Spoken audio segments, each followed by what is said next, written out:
आप लोग सभी अच्छे होंगे।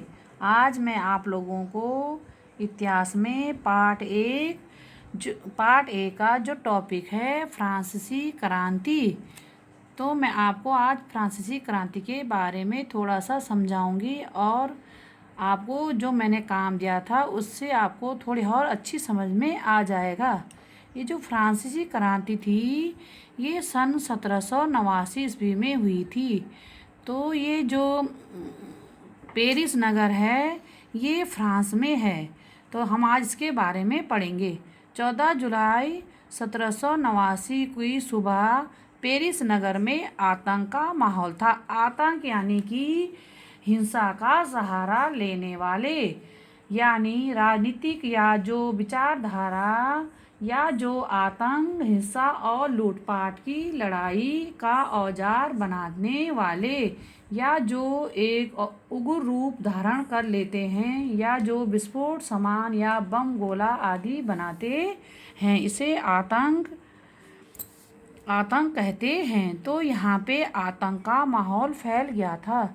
सम्राट ने सेना को शहर में घुसने के आदेश दे दिए थे। यानी कि जो वहाँ का सम्राट था वो बड़ा निरंकुश था। निरंकुश कहते हैं अपनी इच्छानुसार कार्य करना। वह अपनी इच्छानुसार कार्य करता था और जो राजा है वही अपनी इच्छा से पूरे राज को चलाना, उसे निरंकुश कहते हैं। और अब जो धारणा थी वह यह थी कि कहीं अफवाह चले कि यह सेना के नागरिकों को गोलियां ना चल ले जाएं। ये जो सेना थी कहीं ये गोलियां ना चला दें, ऐसे जनता को भय था। लगभग 7,000 मनुष्य यानी कि आदमी और औरतें टाउन हॉल, पेरिस जगह में एक टाउन हॉल जगह है, उसका नाम है टाउन हॉल, के सामने सब लोग इकट्ठा हो गए और उन्होंने एक सेना यानी कि बहुत बड़ी सेना का गठन यानी कि तैयार कर दी और उसका निर्णय ले लिया कि हम भी अपनी एक पूरी सेना को इकट्ठा करेंगे। और ये लोग टाउन हॉल में इकट्ठा हो गए। इन्होंने अपने हथियारों की खोज से बहुत सी सरकारी भवनों को जबरन प्रवेश कर दिया, यानी कि उसमें जबरन करके उनमें आने दिया। अतः सैकड़ों लोगों के यहाँ पेरिस नगर में चल गए। और यहाँ पे एक नगर है बास्तिल, बास्तिल यह एक जेल है जो कि जेल को तोड़ना चाहते थे और इन्होंने बास्तिल के जेल को तोड़ दिया और वहाँ से अपने जो 7 कैदी थे उनको छुड़ा दिया और उसकी जगह इन्होंने बास्तिल का कमांडर को मारा, जिससे कि बास्तिल का कमांडर मारा गया और जो 7 कैदी थे उनको छुड़ा दिया गया। इससे जनता बहुत दुखी थी और देश की अर्थव्यवस्था निरंतर घटती जा रही थी। निरंकुश शक्तियों का प्रतीक होने के कारण बास्तिल किला लोगों की घृणा का केंद्र बन गया, यानी कि लोग उससे घृणा करने लगे। इसलिए किले को ढहा दिया गया और जो उसके अवशेष थे, अवशेष यानी कि उसमें जो पाए जाने वाली सामग्री यानी जिससे वो बना हुआ था, लोगों ने उनको बाजारों में बेच दिया। इस घटना के बाद कई दिनों तक पेरिस में तथा देश में देहाती क्षेत्रों में कई लोगों ने लड़ाई संघर्ष यानी कि लड़ाई करते गए और कई वर्षों तक यह लड़ाई होती रही। जब किसी देश में लड़ाई झगड़े या होते हैं तो उस देश की अर्थव्यवस्था में उससे बहुत असर पड़ता है। इसलिए उस देश की, फ्रांस देश की जो पेरिस जगह थी वहाँ पे हर चीज़ें महंगी होने लगी और हर चीज़ें, रोटी, कपड़ा, मकान के लिए जनता परेशान होने लगी। बाद में इस दौर पर लोगों ने सोचा कि हमें अपने दूसरे राजा का चुनाव करना चाहिए। फ्रांस के सम्राट को फांसी दिए जाने में ही हमारा भला है और इससे फ्रांस के सम्राट को जनता ने फांसी दिला दी गई। अब ये यहाँ पे फ्रांस की जनता ने सम्राट को फांसी दे दी। अब हम पढ़ेंगे कि ये जो फांसी दी उसके आगे क्या हुआ। 18वीं सदी के उत्तरार्ध में फ्रांसीसी समाज 18वीं सदी के उत्तरार्ध में फ्रांसीसी साम्राज्य सन 1774 में बुर्ब जो थी ये जाति थी।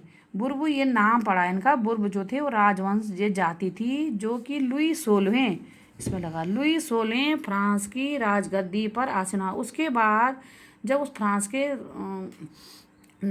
राजा की फांसी पर चढ़ा दिया गया तो उसके बाद जो दूसरा राजा हुआ वो था लुई 16। अब ये जो गद्दी पे बैठा तो जब ये गद्दी पे बैठा तो ये केवल 20 साल का था और इसकी शादी ऑस्ट्रिया की एक राजकुमारी से हुई थी।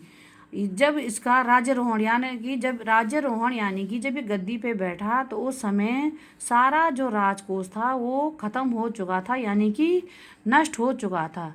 इसके बाद वर्साया के विशाल महल और राज दरबार में शानो शौकत बनाए रखने की फिजूल खर्ची का बोझ अलग से था और लुई 16 ने शासनकाल में फ्रांस ने अमेरिका के 13 उपनिवेश होता है 13 उपनिवेश, यानी कि जो देश दूसरे राज्य के अंदर में काम करता है, यानी कि वह जो देश जैसा बोलेगा वो उसको वैसा ही करना पड़ेगा, यानी कि दूसरे देश के अधीन होना, यानी कि उसके गुलामी करना।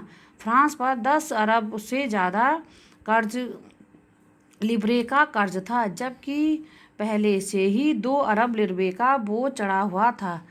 और यह कर्ज कैसे कम किया जाए, इसके लिए इन्होंने नियमित जनता से कर्ज लेना और जनता से कर लेने की मांग शुरू कर दी और बड़ी बड़ी करों की मजबूरी करने लगे और करों का बढ़ाने लगे। इन्होंने अपने नियमित खर्चे जैसा सेना का रखरखाव, राज दरबार, सरकारी कार्यालयों या विश्वविद्यालयों को चलाने के लिए फ्रांसीसी सरकार करों में वृद्धि के लिए बाध्य हो गई और कदम भी नाकामी था। और जो ये कदम था कर लेने का, यह भी इनका नाकाम रहा। 18वीं सदी में जो फ्रांस था वो 3 भागों में बंटा हुआ था। वहाँ के जो 3 भाग थे उसे असिस्टेट कहा जाता है। असिस्टेट जो थे वो जनसाधारण, यानी कि क्रांति से पूर्व जो समाज में सत्ता की सामाजिक और आर्थिक अभिव्यक्ति को संभालते थे उसे अस्टेट्स कहते थे। इसलिए फ्रांसीसी समाज मध्यकाल में सामंती व्यवस्था यानी कि मध्यकालीन युग में इंग्लैंड और यूरोप की प्रथा थी। इन सामंतों की कई श्रेणियां थी, जिनमें सबसे बड़ा स्थान राजा का होता था और राजा के बाद उसकी जो होते थे उसके बाद किसान और दास का दर्जा दिया जाता था, यानी कि सामंती प्रथा में सबसे बड़ा राजा होता था। ये मध्यकालीन युग में इंग्लैंड और यूरोप की देशों में होता था। दूसरा है वर्ण व्यवस्था, यानी कि उस समय हिंदू धर्म सामाजिक कार्यों के लिए आधारित था और वह हिंदू धर्म में के अनुसार वर्ण 4 भागों में बंटा हुआ था। यह आपने गत पाठों में भी पढ़े थे और छोटी क्लास में भी पढ़ा था कि जो हिंदू धर्म था वो 4 वर्ण व्यवस्था में 4 भागों में बंटा हुआ था: ब्राह्मण, क्षत्रिय, वैश्य और शूद्र। हाँ, कोई बात नहीं। और इसलिए वर्ण व्यवस्था को दर्शाते हुए इन्होंने 90% इसमें किसान थे, लेकिन ज़मीन के मालिक किसानों की संख्या बहुत कम थी। इसलिए लगभग 60% ज़मीन पर कुलीनों, चर्चों और तीसरे एस्टेट का अमीरों का अधिकार था। प्रथम 2 कुलीन वर्ग में जो थे वो पादरी वर्ग थे। पादरी यानी कि जो ईसाई धर्म के धर्म गुरु होते हैं उन्हें पादरी कहा जाता है। और वर्ग यानी कि ईसाई लोग, ये लोग जो थे कुछ विशेषकर इनको अधिकार प्राप्त थे और ये जो पादरी थे ये महत्वपूर्ण कार्य करते थे। राज्य को दिए जाने वाले करों से इनके लिए छूट थी। इस प्रकार इन्होंने किसानों को, जो किसान थे वो दिन प्रतिदिन उनकी हालत ख़राब होती गई, और जो राजा था वो दिन प्रतिदिन वो बिल्कुल शान और शौकत से रहते थे। इसलिए सेवा स्वामी के घर पर खेतों में काम करना, सेना सेवाएं देना, सड़कों का निर्माण करना, सहयोग आदि करने के लिए सब लोग बाध्य यानी कि मजबूर थे। चर्च में भी किसानों पर करों का एक हिस्सा था। इसके दो कर थे, एक था टाइद। टाइद होता था धार्मिक कर, जो टाइद था वो था धार्मिक कर, और जो टाइल था ये था प्रत्यक्ष कर। इसलिए दो कर लिए जाते थे, टाइद और टाइल। टाइद वो था धार्मिक कर, और टाइल था वो था प्रत्यक्ष कर। इसलिए ये दोनों कर उस समय के कर के नाम से जाने जाते थे। आज मैं बस यहीं पे पढ़ाऊँगी, और अगली वीडियो अगली